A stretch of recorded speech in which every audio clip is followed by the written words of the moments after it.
লিল্লাহি তাকবীর, লিল্লাহি তাকবীর। আল কোরআনের আলো, আল কোরআনের আলো, ঘরে ঘরে জালো, কোর্ট কাছারিতে জালো,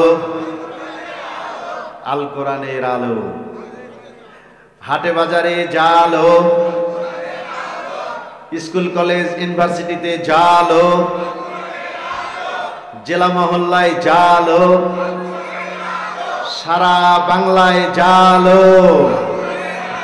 সংসদে জালো। কি জ্বালাইতে চান? সমাজে কোরআন জ্বালাইতে চান? এরপরে কি সংসদে কোরআন জ্বালাইতে চান? কোরআন দিয়ে গোটা বাংলাদেশ চালাইতে চান কিনা? কারা কারা চান দুহাত তুলে আল্লাহকে দেখান। নারায়ে তাকবীর, নারায়ে তাকবীর। আল কোরআনের দুশমনেরা হুঁশিয়ার, সাবধান। আল কোরআনের শত্রুরা হাত নামান। মাশাআল্লাহ, আলহামদুলিল্লাহ। আপনাদের স্পিরিট আছে, কোরআন দিয়ে চলবে, এরকম স্পিরিট, এরকম স্পিরিটই আল্লাহ চান। সুবহানাল্লাহ বলবেন না? এরকম স্পিরিটই আল্লাহ চান। কারণ 15 বছর, 15.5 বছর একটা শক্তি প্রতিষ্ঠিত থেকেছে। সেই শক্তি ডিবিডিএসবি, এনএসআই, সিআইডি সবগুলো দিয়ে সেনাবাহিনী, নৌবাহিনী, বিমান বাহিনী, বিডিআর বাহিনী, পুলিশ বাহিনী, আনসার বাহিনী, হেলমেট বাহিনী, যুবলীগ বাহিনী, ছাত্রলীগ বাহিনী, যত বাহিনী আছে সবগুলো দিয়ে ঘিরে এমন করে রেখে প্রতিষ্ঠিত একটা শক্তি। সেই শক্তিকে কি তাকবীরের ধ্বনি যদি দুর্বল হতো তাহলে কি সে দিল্লিতে যেত? কি বলেন? কি ধরনের জজবার তাকবীর, যার কারণে সে দিল্লিতে চলে গেছে। এই জজবা কিসের জজবা? এইটা কোরআনের জজবা। আল্লাহ রাব্বুল আলামিন বললেন, লাকাদ ইয়াসসারনাল কুরআনা লিয-যিকরি ফাহাল মিন মুদ্দাকির। আল্লাহু আকবার। কোরআনকে আমি সাহস করে নাজিল করেছি যেন তোমরা এর থেকে উপদেশ গ্রহণ করতে পারো। এবং বললেন ফাহাল মিন মুদ্দাকির, ও পৃথিবীর মানুষ কে আছো, এই কোরআন থেকে তোমরা জ্ঞান নিবা। কে আছো? জ্ঞান নিয়ে যাও। সুবহানাল্লাহ। কোরআনকে সহজ করে নাজিল করেছে আল্লাহ, এটা আল্লাহর ঘোষণা। অথচ আমরা এই কোরআনকে সবচেয়ে কঠিন বানিয়েছি। কোরআন মাথায় ঢোকে না, কোরআন পড়তে পারি না, কোরআন জিহ্বায় আসে না, কোরআন মুখে ভিড়ে না, কোরআন মাথায় থাকে না। এবং অনেক চেষ্টা করেছি, কোরআন আয়ত্ত করতে পারি না। এরকম কুলাঙ্গার, এইরকম কপাল পোড়া মুসলমান সমাজে আছে না নাই? এরকম মুসলমান আছে না নাই? প্রিয় ভাইরা আমার, আল্লাহ পাক বলছেন কোরআনকে আমি সহজ করে নাজিল করেছি যেন এর থেকে তোমরা উপদেশ গ্রহণ করতে পারো।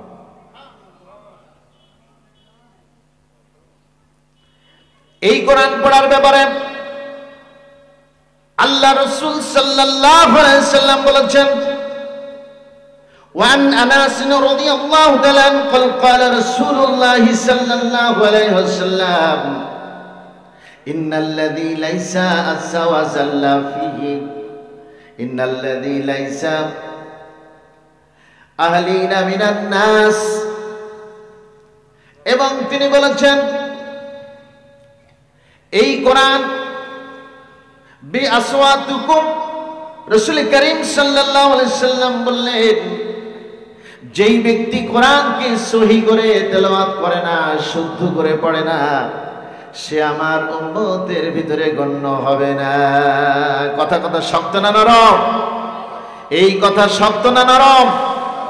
লাইসা ইয়াতাগান্না বিল কোরআন বি আসওয়াতিকুম, কোরআনকে যে সুদ যে পড়ে না এবং কণ্ঠ শক্ত করে শক্তি দিয়া গলা ফাটাইয়া বুক ছেড়ে সুন্দর করে নিজস্ব কণ্ঠে যে কোরআন তেলাওয়াত করে না, আল্লাহ রাব্বুল আলামিন বললেন ওয়ারাত্তিলিল কোরআনা তারতিলা, কোরআনকে তোমরা সুন্দর করে টেনে টেনে এরপরে কি করবা, সুন্দর করে উচ্চারণ করে সহি করে তেলাওয়াত করবে। আর আল্লাহ রাসূল বললেন যে ব্যক্তি সহি করে তেলাওয়াত করে না, লাইসা মান লাম ইয়াতাগান্না বিল কোরআন, যেই ব্যক্তি সহি করে তেলাওয়াত করে না সে আমার উম্মতের ভিতরে গণ্য হবে না।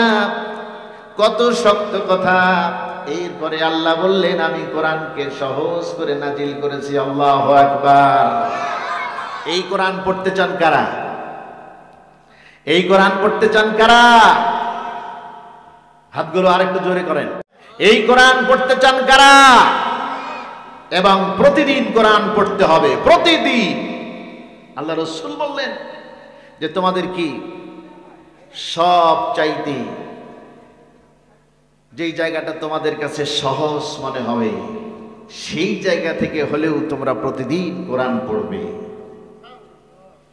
এই কোরআনের ভিতরে প্রথম সূরা সূরাতুল বাকারা, দ্বিতীয় সূরা, প্রথম সূরা সূরাতুল ফাতিহা, দ্বিতীয় সূরা কি সূরাতুল বাকারা। এই বাকারার ভিতরে 255 নম্বর যে আয়াত, সেই আয়াতের নাম কি? আয়াতুল কুরসি। আমরা প্রায় অনেকেই এই আয়াতের সাথে সম্পৃক্ত। এই আয়াত হচ্ছে কি গোটা কোরআনের শ্রেষ্ঠ আয়াত। সুবহানাল্লাহ। এই আয়াতটা হচ্ছে সমস্ত শক্তিকে, কোরআন বিরোধী সমস্ত শক্তিকে মূলোৎপাটন করা, মূলম সত্যে উপড়ে ফেলা দেওয়ার আয়াত। সুবহানাল্লাহ। এই আয়াতই এটা হচ্ছে চিকিৎসার আয়াত। সমস্ত ঝাড়ফুঁক এবং জাদুটনা, যত কুমন্ত্রণা শয়তানের সবগুলোকে এই আয়াত দিয়ে শেষ করা যায়, প্রতিহত করা যায়, মোকাবিলা করা যায়। আল্লাহু আকবার। আল্লাহর নবী বললেন, বিশ্ব নবী মুহাম্মদুর রাসূলুল্লাহ সাল্লাল্লাহু আলাইহি সাল্লাম বললেন, যেই ব্যক্তি আয়াতুল কুরসি সকালবেলা পড়ে আল্লাহ রাব্বুল আলামিন তার সঙ্গে একজন রহমতের ফেরেশতা তার নিরাপত্তার জন্য নিয়োজিত করে দিয়ে দেয়। এরপরে যে ব্যক্তি সন্ধ্যায় পড়ে সারা রাত্রিতে তার জন্য একজন সাহায্যকারী ফেরেশতা তার নিরাপত্তার জন্য আল্লাহ রাব্বুল আলামিন ব্যবস্থা করে দিয়ে দেয়। এটা হচ্ছে কি আয়াতুল কুরসি। আয়াতুল কুরসি আয়াত, আয়াত মানে কি নিদর্শন, প্রমাণ। আর কুরসিউন মানে কি চেয়ার। কুরসিউন মানে চেয়ার। চেয়ার মানে ক্ষমতা। চেয়ার মানে ক্ষমতা। চেয়ার মানে কি বড়ত্ব, অভিভাবকত্ব। এবং চেয়ার মানে হচ্ছে কি মাতাব্বরি। কথা ঠিক কিনা? আজকে গোটা দুনিয়াব্যাপী চেয়ারের মারামারি আছে না নাই? বাংলাদেশে, ভারতে, আমেরিকা, চীন, জাপান, রাশিয়া, ফ্রান্স, সব জায়গাতে চেয়ারের মারামারি আছে না নাই? এশিয়াতে, ইউরোপে সব জায়গায় আছে না নাই? বাংলাদেশে আছে, চেয়ারের মারামারি আছে তো। এই চেয়ারের মারামারিটা আল্লাহ পাক, এই চেয়ারের মারামারিটা আল্লাহ পাক এমন করে তুচ্ছ করে দিয়েছেন, এই চেয়ার কিছু থাকবে না, সবগুলো ধ্বংস হয়ে যাবে। আল্লাহ রাব্বুল আলামিন বলছেন, এখনো তোমরা পরিবর্তন হয়ে যাও, এখনো তোমরা চেঞ্জ হয়ে যাও, পরিবর্তন হয়ে যাও, আমার গোলাম হয়ে যাও, আমার কাছে সেজদা দিয়ে দাও। কারণ আমি আল্লাহ ছাড়া এই পৃথিবীতে আর কিছু থাকবে না, সবগুলোকে ধ্বংস করে দেওয়া হবে। কোনো চেয়ার থাকবে না, চেয়ার শুধু আমার, শুধু আমার চেয়ার থাকবে। সুতরাং পরিবর্তন হয়ে যাও। কাফিরেরা প্রশ্ন করে, আল্লাহ রসুলকে প্রশ্ন করছে, হে মুহাম্মদ, তোমার প্রভুকে কে সৃষ্টি করেছে? তোমার প্রভু কি খায়, কোথায় ঘুমায়, এবং সে কি করে, তার পিতাকে কে তাকে জন্ম দিয়েছে? এমন বিভিন্ন রকমের বিভ্রান্তির প্রশ্ন করছে কাফিরেরা। এই প্রশ্নের উত্তরগুলো বিশ্বনবী মুহাম্মদুর রাসূলুল্লাহ সাল্লাল্লাহু আলাইহি সাল্লাম দিতে পারছেন না। আল্লাহ রাব্বুল আলামিন আরশে আজিম থেকে জিবরাইল আলাইহিস সালামকে বললেন, জিবরাইল, এই আয়াতুল কুরসি তুমি নিয়ে যাই, এই আয়াতগুলো নিয়ে যাই আমার হাবিবের ভিতরে তুমি দিয়ে দিয়ে তুমি তেলাওয়াত করেছে যেন বলে দেয়, আমি আল্লাহ আমার পরিচয়গুলো পরিষ্কার করে দেয় কাফিরদের কাছে। জোরে বলুন আল্লাহু আকবার।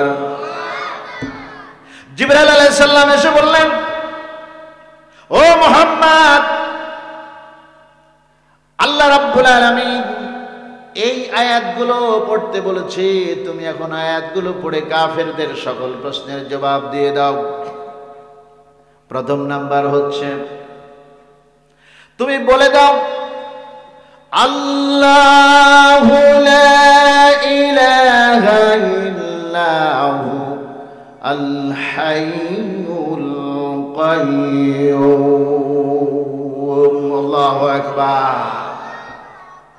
আমার এমন এক আল্লাহ, এমন সত্তা, এমন একজন ইলাহ, তিনি চিরঞ্জীব এবং চিরস্থায়ী, তিনি কখনো শেষ হবে না, সব সময় তিনি একমাত্র স্থায়ী হয়ে যাবেন, পৃথিবীতে আর কেউ থাকবে না, তিনি হলেন আল্লাহ।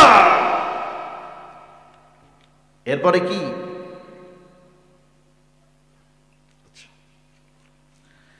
এরপরে কাফিরদের দ্বিতীয় প্রশ্নের জবাব দিয়ে দিচ্ছেন কিভাবে? আল্লাহ রাসূল সাল্লাল্লাহু আলাইহি সাল্লাম তেলাওয়াত করছেন, লা তাখুযুহু সিনাতুন ওয়ালা নাওম। আল্লাহু আকবার। আমার এমন একজন প্রভু, এমন একজন আল্লাহ, এমন ইলাম, এমন সত্তা, তাকে কখনো তন্দ্রা বা নিদ্রা তাকে স্পর্শ করে না। সুবহানাল্লাহ, আল্লাহু আকবার। এরপরে এই কথা শোনার পরে হযরতে মূসা আলাইহিস সালাম বলছেন, আল্লাহ তাআলা আপনাকে তন্দ্রা বা নিদ্রা স্পর্শ করে না, আমি বিশ্বাস করি, বিশ্বাসে কোনো প্রবলেম নেই, কিন্তু আপনি যদি আমার একটু দেখান সচক্ষে, তাহলে আমি আমার আত্মার দিক থেকে একটা প্রশান্তি লাভ করবো। আল্লাহু আকবার। আল্লাহ তাও বলছেন, মুসা, বিশ্বাস করতে কষ্ট হয়? তো না, কোনো কষ্ট না, বিশ্বাস তো করি, কিন্তু আপনি যদি দেখান, আপনি ঘুমান না, তাহলে আত্মার দিক থেকে একটা প্রশান্তি লাভ হয়ে যাবে। আল্লাহ রাব্বুল আলামিন মুসাকে বললেন, মুসা, তুমি দুই হাতে দুইটি কাঁচের গ্লাস পানি ভর্তি করে তুমি গ্লাস ধরে দাঁড়িয়ে যাও। এরপরে যখন মুসা আলাইহিস সালাম দুটি গ্লাস নিয়ে যখন পানি ভর্তি করে গ্লাস নিয়ে দাঁড়িয়ে গেছে, এমন সময় আল্লাহ রাব্বুল আলামিন সঙ্গে সঙ্গে মুসা আলাইহিস সালামকে তন্দ্রা দিয়ে দিয়েছেন, আর তার তন্দ্রা এসে চোখ ঝিমাই যে হাত থেকে গ্লাস পড়ে যে চোখ ভেঙ্গে চুরে চুরমার হয়ে গিয়েছে। হযরতে মুসা আলাইহিস সালাম বললেন, আল্লাহ তাআলা, আমার বুঝতে বাকি নাই, বরং সে আমি আপনার কাছে আশ্রয় নিচ্ছি, ক্ষমা চাচ্ছি, আমি বুঝতে পেরেছি স্বচক্ষে দেখে আপনি সত্যিই ঘুমান না। আল্লাহ রাব্বুল আলামিন বললেন, মুসা, তুমি শুধুমাত্র দুইটা গ্লাসের দায়িত্ব পালন করতে পারলে না, আর আমি আল্লাহ আকাশের ভিতরে চন্দ্র সূর্য গ্রহ নক্ষত্র তারকারাজি সব, কথা ঠিক কিনা? এরপরে আল্লাহ রাব্বুল আলামিন বললেন, লাহু মা ফিস সামাওয়াতি ওয়া মা ফিল আরদ। আল্লাহু আকবার। এই আকাশ এবং জমিনের ভিতরে যা কিছু আছে সব কিছুই হলো একমাত্র আল্লাহ রাব্বুল আলামিনের। জোরে বলুন আল্লাহু আকবার। তাহলে আমাদের কি থাকলো? সব যদি আল্লাহর হয় তাহলে আমাদের কি থাকলো? থাকলো কিছু? এই বাড়ি, গাড়ি, নারী, ধন সম্পদ, ঐশ্বর্য, জায়গা জমি, ক্ষমতা, চেয়ার, কিছু কিছু আছে। সব তো আল্লাহ ঘোষণার মাধ্যমে বললেন, রসুলকে বললেন, তুমি বলে দাও কাফিরদেরকে, ওপেন করে ঘোষণা করে তেলাওয়াত করে তুমি বলে দাও। কি বলে দাও? লাহু মা ফিস সামাওয়াতি ওয়া মা ফিল আরদ। এই আকাশ এবং জমিনের ভিতরে যা কিছু আছে সব কিছুর মালিক হলাম আমি আল্লাহ। কারো মালিকানা চলবে না। মালিকানা কারো চলবে? এরপরে আল্লাহ রাব্বুল আলামিন এত ক্ষমতার বড়াই করেছেন আয়াতুল কুরসির ভিতরে, এবং গোটা আল্লাহর কথা, আল্লাহ নিজেই আল্লাহর পরিচয় দিচ্ছেন আয়াতুল কুরসির ভিতরে। আল্লাহর নবী বিশ্বনবী মুহাম্মদুর রাসূলুল্লাহ সাল্লাল্লাহু আলাইহি সাল্লাম বললেন, মান কারা আয়াতুল কুরসি দুবুরা কুল্লু সালাতিন মাকতুবাতিন লাম ইয়ানাউ দুখুলুল জান্নাতু ইল্লাল মাউত। আল্লাহু আকবার। যেই ব্যক্তি প্রত্যেক ফরজ নামাজের পরে আয়াতুল কুরসি পড়বে, তার জন্য জান্নাতে যাওয়ার ক্ষেত্রে শুধুমাত্র মৃত্যুটাই বাধা। লোকটা মরে না তাই জান্নাতে যায় না। সুবহানাল্লাহ। কত ফজিলত এবং কত গুরুত্ব, কত তাৎপর্য আল্লাহ পাক তার পরিচয় আয়াতের ভিতরে তুলে ধরেছেন। তাহলে এই আয়াত পড়লে যে জান্নাতে যাব না, এটা তো অসম্ভব। এটা তো সরাসরি জান্নাতে যাব। আল্লাহ রাব্বুল আলামিন সেই কথাটা বলছেন, রাসূল করিম সাল্লাল্লাহু আলাইহি সাল্লাম তাই বলছেন। কি বলছেন? মান কারা আয়াতুল কুরসি দুবুরা কুল্লু সালাতিন মাকতুবাতিন লাম ইয়ানাউ দুখুলুল জান্নাতু ইল্লাল মাউত ইল্লাল মাউত। কারণ প্রত্যেক নামাজের পরে, প্রত্যেক ফজর নামাজের, ফরজ নামাজের পরে যে ব্যক্তি আয়াতুল কুরসি পড়বে, তার মরতে দেরি, জান্নাতে যাইতে দেরি নাই। আল্লাহু আকবার। কত কত সৌভাগ্যের কথা, কত সৌভাগ্যের কথা। আমাদের যদি এই আমল আমরা করি, আর এই আমলটা যদি আল্লাহ পাক আরশের মালিক যদি কবুল করে নেন, তাহলে আমরা যদি সেদিন জান্নাতের সৌভাগ্য আমাদের হয়ে যায়। আর কিছু দরকার আছে? কি বলেন? বাড়ির দরকার আছে, গাড়ির, নারীর, এমপিত্বর, মন্ত্রিত্বর, প্রেসিডেন্টের, জাতিসংঘের মহাসচিবের, এবং 40 তলা 50 তলা বাড়ি, 100 বিঘা 200 বিঘা পুকুর, এবং খাল বিল নদী নালা মাঠ ঘাট হাট, সংসদ, প্রধানমন্ত্রী, মন্ত্রী, কোনো কিছু দরকার আছে? জান্নাত এমন একটি জায়গা। আর দুনিয়াটা হচ্ছে অভাব। দুনিয়াটা অভাব দিয়ে পরিপূর্ণ করা, শুধু অভাব। এই পৃথিবীর গোটা পৃথিবী ঘুরে আসার পরেও অভাব মুক্ত একজন সৃষ্টি আপনি দেখতে পাবেন না। প্রত্যেকেরই অভাব। একটা গাছেরও অভাব। গাছও যদি পানি না পায়, অক্সিজেন না পায়, তাপ না পায়, সেই গাছটাও আস্তে করে তার পাতাগুলো লাল হয়ে সাদা হয়ে মারা যাবে। কথা ঠিক কিনা? তাহলে অভাব কার নাই? সব অভাব। আজকে আল্লাহ রাসূল সাল্লাল্লাহু আলাইহি সাল্লাম বলেছেন, দুনিয়া আর জান্নাতের ভিতরে পার্থক্য হলো একটি, সেটি হলো দুনিয়াতে থাকবে অভাব, আর জান্নাতে থাকবে না কোনো অভাব। আল্লাহু আকবার। সংক্ষেপে তিনটি কথা বলিনি। যেমন অভাব, আল্লাহ রাব্বুল আলামিন সূরা ইখলাসের ভিতরে বলেছেন, কুল হুয়াল্লাহু আহাদ। পড়েন আমার সাথে সবাই, কুল হুয়াল্লাহু আহাদ। হে রাসূল, আপনি বলে দিন আমার আল্লাহ এক। শুধু এক নয়, এরপরে আপনি বলে দিন, কি বলুন, আল্লাহুস সামাদ। আল্লাহু আকবার। আমার প্রভু অভাবমুক্ত, অভাবমুক্ত। চিন্তা করা যায়, তার কোনো অভাব নাই। এবার আল্লাহ আর আল্লাহর সৃষ্টির পার্থক্যটা কি? যত সৃষ্টি আছে সবগুলোর অভাব। শুধু অভাব থাকবে না কার? স্রষ্টা আল্লাহ নিজেই পরিচয় দিচ্ছেন, তুমি বলে দাও আল্লাহুস সামাদ, আমার কোনো অভাব নাই, অভাব মুক্ত আমার প্রভু। আল্লাহু আকবার।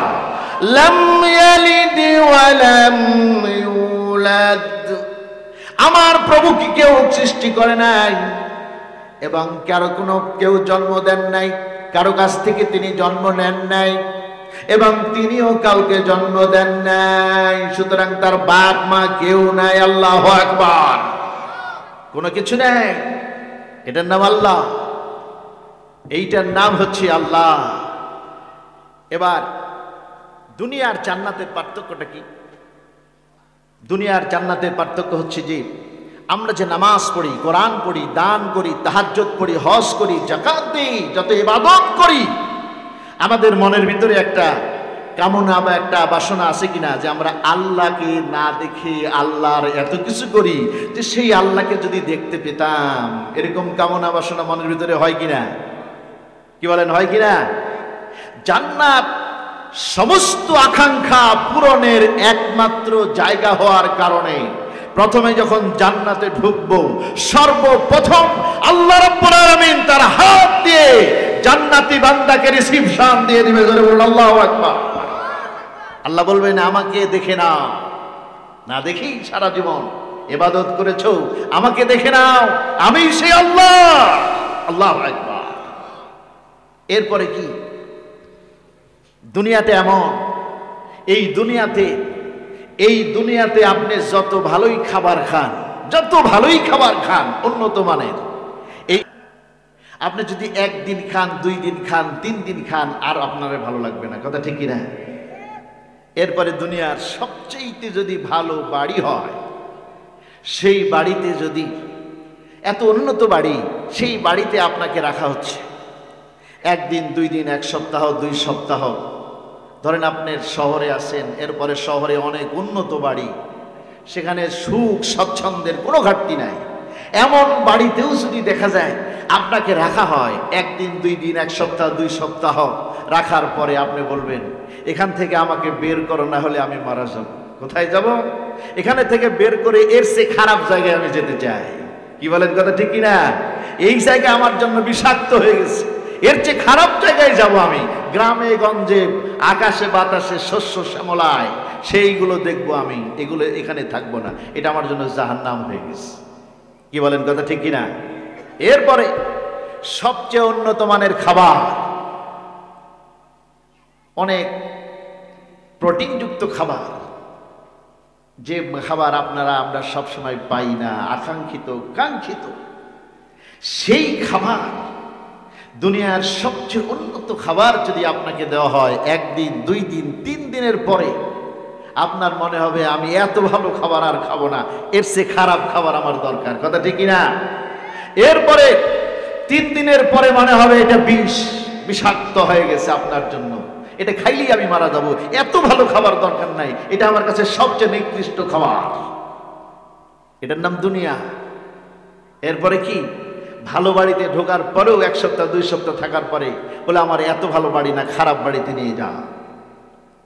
কিন্তু জান্নাত আল্লাহ রাব্বুল আলামিনের সর্বশ্রেষ্ঠ নিয়ামত, যেখানে আপনি একবার ঢুকবেন, সেই জান্নাতের ভিতরে আপনি যখন প্রবেশ করবেন, জিন্দেগিতে আর কোনোদিন আপনাকে বের হতে মন চাইবে না। আল্লাহু আকবার। খালি সুখ আর শান্তি আর প্রশান্তি, সেখানে খালি অনাবিল শান্তি। জান্নাতিন তাজরি মিন তাহতিহাল আনহার হুম ফিহা খালিদুন, এটার নাম জান্নাত। এরপরে কি? দুনিয়ার খাবার একদিন, 2 দিন, 3 দিনের পরে সেই খাবারটি আর খেতে মন চায় না, সেই খাবার বিষ হয়ে যায়। কিন্তু জান্নাতের ভিতরে আল্লাহ রাব্বুল আলামিন এমন নিয়ামত রেখেছেন, যেই জান্নাতের ভিতরে আপনি যে খাবার খাবেন মনে হবে যেন আমি আরো খাই, আপনার রুচির কোনো কমা বাড়া হবে না। আল্লাহু আকবার। এটা হচ্ছে কি? দুনিয়া আর হচ্ছে জান্নাত, এই পার্থক্য। সেখানে কোনো অভাব থাকবে না, সেখানে আপনার রুচির পরিবর্তন হবে না। দুনিয়াতে তো আপনার বিরক্তিকর কিছু সাবজেক্ট রয়েছে, সেটা কি? খাওয়ার পরে পেশাবের প্রয়োজন হয়, পায়খানার প্রয়োজন। সুবহানাল্লাহ বলবেন না? এই জান্নাত আমাদের জন্য আল্লাহ পাক বরাদ্দ করবেন। সুবহানাল্লাহ বিহামদিহি সুবহানাল্লাহ। জান্নাত আল্লাহ রাব্বুল আলামিন বললেন, আমাকে যখন জান্নাত দেখানো হলো, জান্নাত দেখার পরে আমি আল্লাহর শুকরিয়া আদায় করতে করতে অস্থির হয়ে গেলাম। আমার উম্মতের জন্য এত সুন্দর জান্নাত আল্লাহ পাক বানিয়েছেন। সুবহানাল্লাহ, আল্লাহু আকবার। যখন আমি বের হচ্ছিলাম জান্নাত থেকে, বের হওয়ার পরে এই জান্নাতকে একটা করে বাউন্ডারি দিয়ে ঘিরে রাখা আছে, আর সেই বাউন্ডারির সাথে একটা করে নাম লেখা আছে। একটা করে বাউন্ডারি পার হচ্ছি, অর্থাৎ বাউন্ডারি দেখতেছি ঘিরে আছে। একটা বাউন্ডারির নাম হলো জেনাখোর, অর্থাৎ যে ব্যক্তি দুনিয়াতে জেনা করেছে ওই বাউন্ডারির কাছে যে সে আটকা পড়বে, জান্নাতে আর যেতে পারবে না। আর একটা কিছু দূর যাওয়ার পরে দেখা যায় আর একটা বাউন্ডারি দেওয়া আছে, সেই বাউন্ডারির নাম হলো সুদ আর ঘুষ। এরপরে যে ব্যক্তি দুনিয়ার জিন্দেগিতে সুদ আর ঘুষ খাবে সে ওই বাউন্ডারির কাছে যে আটকা পড়বে, ওই সুদখোর বাউন্ডারির কাছে যে আটকা পড়বে, কারণ উনি সুদের কারবার করত, সুদের ব্যবসা করত, ওই সুদখোর তখন সেখানে বন্ধ হয়ে যাবে। এরপরে আরেকটা বাউন্ডারি কিছু দূর পরে, সেই বাউন্ডারি হচ্ছে নেশার বাউন্ডারি। এইভাবে নেশার বাউন্ডারি, সুদের বাউন্ডারি, জেনার বাউন্ডারি, চুরি চামারির, মিথ্যাবাদীর বাউন্ডারি, সন্ত্রাসীর বাউন্ডারি এবং অপহরণকারীর বাউন্ডারি, এইভাবে জান্নাত এক একটা করে পাপের বাউন্ডারি নাম দিয়ে জান্নাত ঘিরে রেখেছে। সেই জান্নাতের সকল বাউন্ডারি পার হয়ে আসার পরে আল্লাহ রসুল বলছেন, জান্নাত তো অনেক সুখের জায়গা, ঠিক আছে, কিন্তু এই জান্নাত এমন করে আল্লাহ পাক ঘিরে রেখেছেন, এমন করে এক একটা পাপের বাউন্ডারি দিয়ে আমার বান্দারা কখন এই বাউন্ডারি একটার পর একটা পার হবে আর কখন ওই সুখ তারা ভোগ করবে, এটা সম্ভব না। কি বুঝলেন? জান্নাতে সুখ আছে বটে, কিন্তু সুখ পাওয়া কত কঠিন, কত কঠিন। আল্লাহ রাসূল সাল্লাল্লাহু আলাইহি ওয়াসাল্লাম জান্নাত যখন ভ্রমণ করা হলো, যখন জিবরাইল আলাইহিস সালাম জাহান্নামে নিয়ে গেলেন, নিয়ে যাওয়ার পরে জাহান্নামের বিকট শব্দ, বিকট আওয়াজ, আগুনের শব্দ, এমন শব্দ আর এমন কালো আগুন, অন্ধকার, বিকট শব্দ আর কালো তাপ। সেই আগুন দেখে সে বিশ্ব নবী মুহাম্মদুর রাসূলুল্লাহ সাল্লাল্লাহু আলাইহি সাল্লাম বলেছেন, আমার বান্দারা জাহান্নামে যে কষ্ট আমি দেখে এসেছি, আমার বান্দারা এই জাহান্নামের কষ্ট দুনিয়াতে 1 সেকেন্ডও কোনো বান্দা সহ্য করার যোগ্যতা রাখে না। চিন্তা করা যায়? 1 সেকেন্ড জাহান্নামের কষ্ট সহ্য করতে কেউ পারবে না, এইটা সম্ভব নয়। অথচ আমরা সস্তা ধর্ম পালন করি, সস্তা ভাবে জান্নাতে যেতে চাই বলে একবার লা ইলাহা কালমা পড়লেই তো জান্নাতে যাব, দেবেই তো একবার, কথা ঠিক কিনা? এরকম বলি, অসম্ভব। প্রিয় ভাইরা আমার, তাই আমাদেরকে কি করতে হবে? এই জাহান্নাম, আল্লাহ রসুল সাল্লাল্লাহু আলাইহি সাল্লাম জাহান্নাম দেখে আসার পরে জাহান্নাম দেখে আসার পরে সে সব সময় চিন্তিত, জাহান্নামের কথা মনে হলেই চিন্তিত। নামাজে দাঁড়িয়ে তার দাড়ি মোবারক ভিজে যেত জাহান্নামের সেই আগুনের দৃশ্য যখন তার ব্রেনের ভিতরে আসে, সেদিন থেকেই তিনি চিন্তিত। কিয়ামতের ময়দানে আল্লাহ পাক আমার সাথে কি ব্যবহার করবেন, আর আমার উম্মতদের কি অবস্থা হবে? আমার উম্মতেরা তো ওই জাহান্নামের ভিতরে যেতে পারবে না, পড়তে পারবে না, দুর্বল উম্মত আমার। এই জন্য খেজুর পাতার পাটির উপরে আল্লাহ রাসূল শোয়ার পরে তার পিঠের উপর দিয়ে খেজুর পাতার পাটির শিরগুলো